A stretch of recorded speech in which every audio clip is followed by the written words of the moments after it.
Dear students, good day to you all and welcome to the revision series of data structures and algorithm. आज की जो video है उसमें हम data structures का एक बहुत ही इम्पोर्टेंट कंसेप्ट डिस्कस करेंगे and that is time complexity.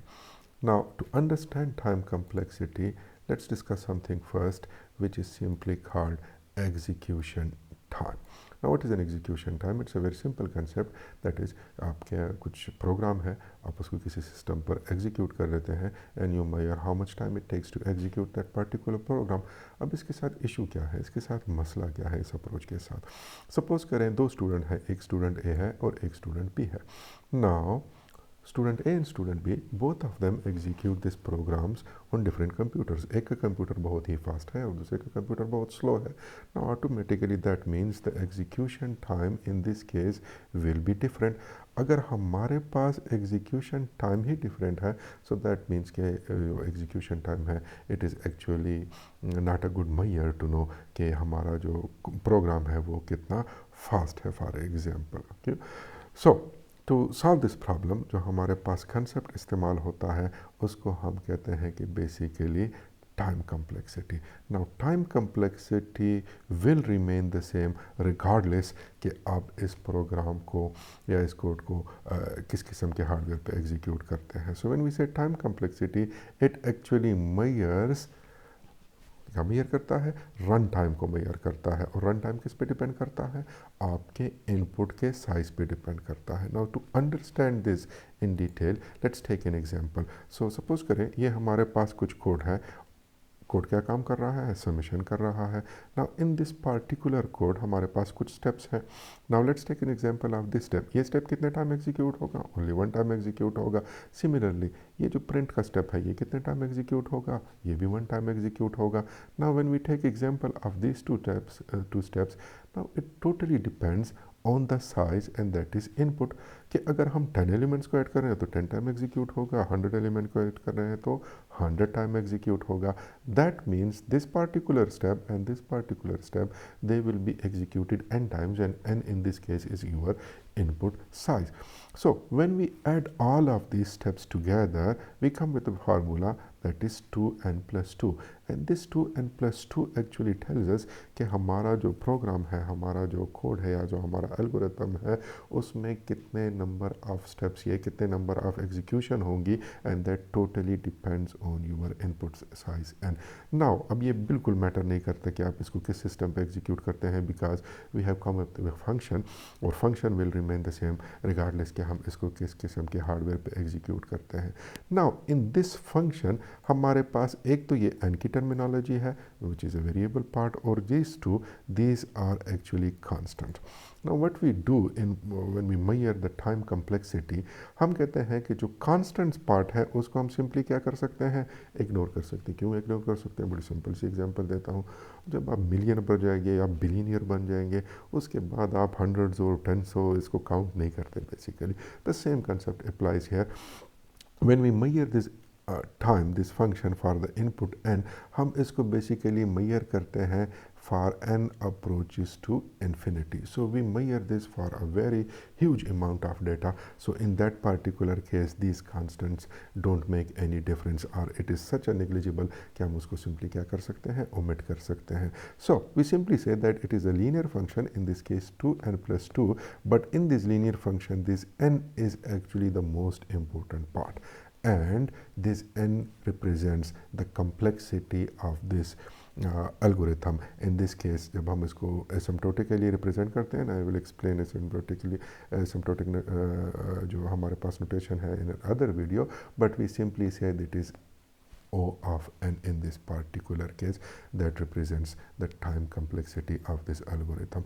Now let's take a very quick example of your algorithm. So let's suppose हमारे पास algorithm है जिसके अंदर कुछ भी नहीं है, एक single loop है. So if there is only single loop, we already know कि ये basically कितने time execute होगा, n time execute होगा. That means कि जो हमारा code है उसकी complexity क्या होगी, time complexity, it will be O of n. Let's take another example जहाँ पर हमारे पास बेसिकली एक नेस्टेड लूप है। नाउ यू अंडरस्टैंड ऑलरेडी कि नेस्टेड लूप कैसे एग्जीक्यूट होती है। For each of this step हमारे पास बेसिकली ये आउटर लूप भी एन टाइम एग्जीक्यूट होगी और इनर लूप भी एन टाइम एग्जीक्यूट होगी। So the total number of execution of this loop will be n multiplied by n. In other word, जब इसका हम फंक्शन क्रिएट करेंगे तो इसके फंक्शन में हमारे पास जो ऑर्डर होगा वो क्या होगा, n square होगा, right? And we will omit the constant and all the other relevant factor. In that particular case, in this particular case हम कहते हैं कि इसकी complexity basically क्या है, O of n square है। Just like that, एक और एग्जाम्पल लेते हैं and that is the case of the binary search। और binary search मैंने previous video में explain भी कर दिया था। So this is the code for the binary search। Now when we measure how many times these steps, for example these steps they will be executed, so basically ये n time में execute नहीं होंगे। क्यों n time नहीं execute होंगे? because with each step हम data को क्या कर लेते हैं, हाफ में डिवाइड कर लेते हैं। सो इधर we go to the right side और we go to the left side. हर एक स्टेप में हमारा डेटा जो सा है वो क्या होता जाता है, हाफ हो जाता है। एंड दिस बिहेवियर जहाँ पर हमारा डेटा हर स्टेप में हाफ होता जाता है, इसको हम मैथमेटिकली ऑलरेडी फेमिलियर है कि ये बेसिकली कौन सा बिहेवियर है, लॉगरिथमिक बिहेवियर है। So logarithmic of 8 for example is 2, 16 for example is 4, क्योंकि हर एक स्टेप पे वो क्या होता जाता है, हाफ होता जाता है। So that's why in this particular case भी से कि जो हमारे पास ये एल्गोरिथम है उसकी कम्प्लेक्सिटी क्या होगी, log n होगी। And now just take any example, any pseudo code, any algorithm, और उसमें बेसिकली आपको ये चेक करना पड़ता है कि हमारा कोड जो सा है उसका लीनियर फंक्शन क्या बनेगा। If it's a linear function उसकी कम्प्लेक्सिटी n होगी, if it's a quadratic function उसकी कम्प्लेक्सिटी जो सी है वो n स्क्वायर होगी, and so on. So in this particular side all the complexity classes are given. So जो सबसे फास्ट होता है that is a constant of course, then we have the logarithmic, then we have the linear function, then we have the log linear quadratic and so on। so जो सबसे हमारे पास time complexity के point of view से जिसको हम bad algorithm कहते हैं, वो कौन से एल्गोरिथम होते हैं, जिनके हमारे पास एक्सपोनेंशियल ग्रोथ होती है with the input size, right? So coming back to this definition now, so we simply say time complexity actually tells us how the running time of an algorithm grows with the input size. So now you understand कि input size क्या चीज़ है और वो आपके जो running time है उस पर कैसे अफेक्ट करता है।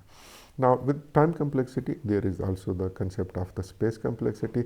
इसमें भी कोई कॉम्प्लिकेटेड चीज़ नहीं है, बिल्कुल जैसे टाइम कम्प्लेक्सिटी होती है जिसमें हम रनिंग टाइम को मेजर करते हैं, स्पेस कम्प्लेक्सिटी में हम बेसिकली मेमोरी के यूजेज को मेजर करते हैं कि वो कैसे ग्रो हो रही है।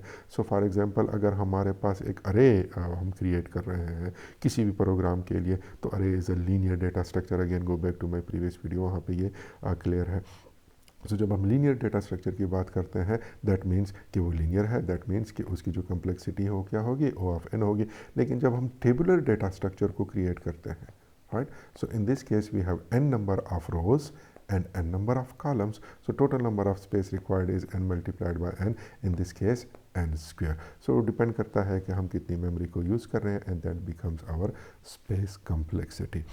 now just to end this video, here are some MCQs, just pause the video, इसको खुद से सॉल्व करने की कोशिश करें, and the solution to this MCQ is provided in the video description। please let me know if you have any question। thank you very much।